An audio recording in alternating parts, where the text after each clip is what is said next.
But let's take you stateside now as we have a new host who is going to make a presentation. Mr. Pierre is on stage as we speak, but this is only half of the program because we still have these Calypsonians to come back. And I think people are just anticipating that because you have Benjai, you still have Chalk Dust to come with his own. Kurt Allen is always going to be very special. And a lot of them have left their stronger songs for the second half. Sugar Rose and some of the others. So we can only look forward to that. That is coming up in a short. Not to mention the kings and queens will parade to see who is crowned king and queen of Carnival. And of course, Teddy Eustace, who could forget him and what he's trying to achieve this year. It just seems every time he steps on stage now, it's like a record that he's going to set because he's been at the business for so long and just mowing down everything else that is before him. And I tell you what though, I saw some of the kings and queens earlier and I was amazed by some of them. There are some similarities, you know, we hear it every year. It's the same thing like Calypsos, you know. Yeah. It's the same thing they're singing, you know, and then everything. But after a while, when they kind of separate them, we have 10 kings, 10 queens that I think people are going to be amazed at. But I think interestingly enough, creativity does not exist or come out in a vacuum.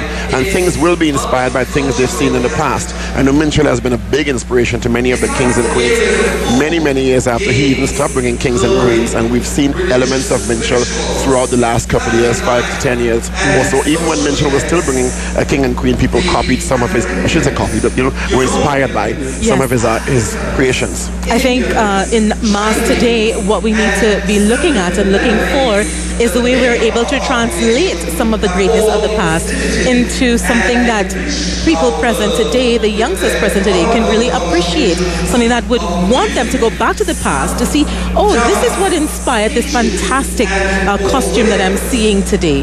This is the roots of the Mass. You know, so that we get that continuity happening with the Mass. One of the things that always comes up, particularly with children's Mass, remember the Wonders of Bookery?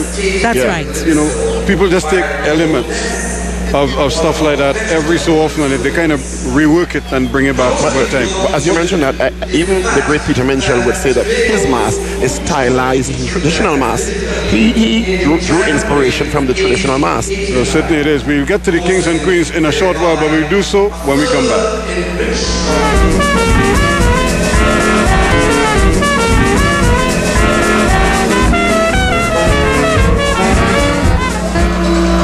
So welcome you back here to the Queen's Park, Savannah. As you can see, this is part of our Amerindian heritage unfolding right before our very eyes here. This evening, this is all part of the Dimanche Gras presentation for 2011. It's the eve of Carnival Monday in Trinidad and Tobago. And we actually are enjoying a special presentation put on this Dimanche Gras evening. This is a tradition actually of the Dimanche Gras that we get these special cultural presentations to remind us of our roots, remind us of our cultural heritage and history. And this evening, this is no different.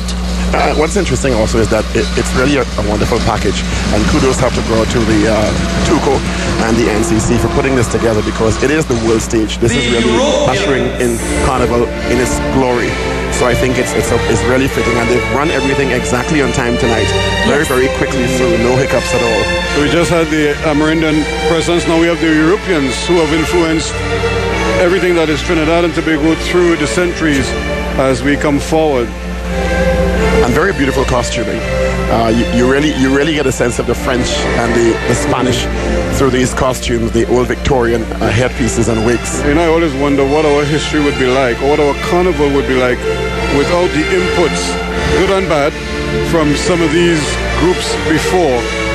Because we had the Amerindians, we still see so many of our costumes taking a page from them. We even have, as you said, the aristocrats, the bourgeoisie. And we still have some costuming that with little snippets of the role they played in our carnival. We just had the reenactment of the Cambule riots. That's right. And you know, this would also be a part of that. Well, most researchers would tell you that, interestingly enough, the carnival celebrations in earnest started when the slaves were freed, and in their little pockets started to mimic the slave masters, the colonial masters, the French and the Spanish.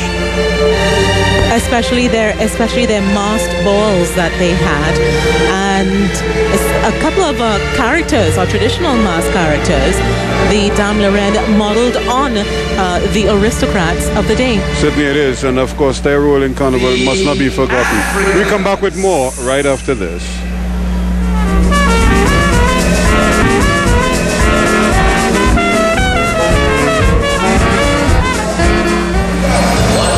The splendor that is Carnival here at the Queen's Park Savannah, the beauty, everything that is good and positive in Trinidad and Tobago coming right before your very eyes here.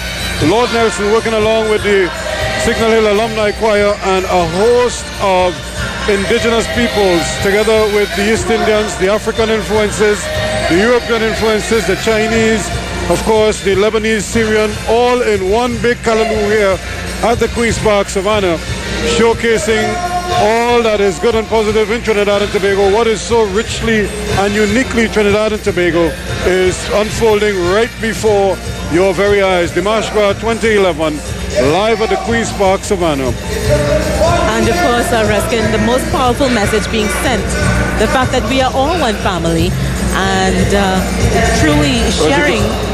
As you can see there, the Nelson just making his way around there with all these people. Yes. And of course, this is Trinidad and Tobago Carnival. It's just a taste of what is to come over the next 2 days or so. Stay with us here on CTV and 91.1 FM. We'll be right back.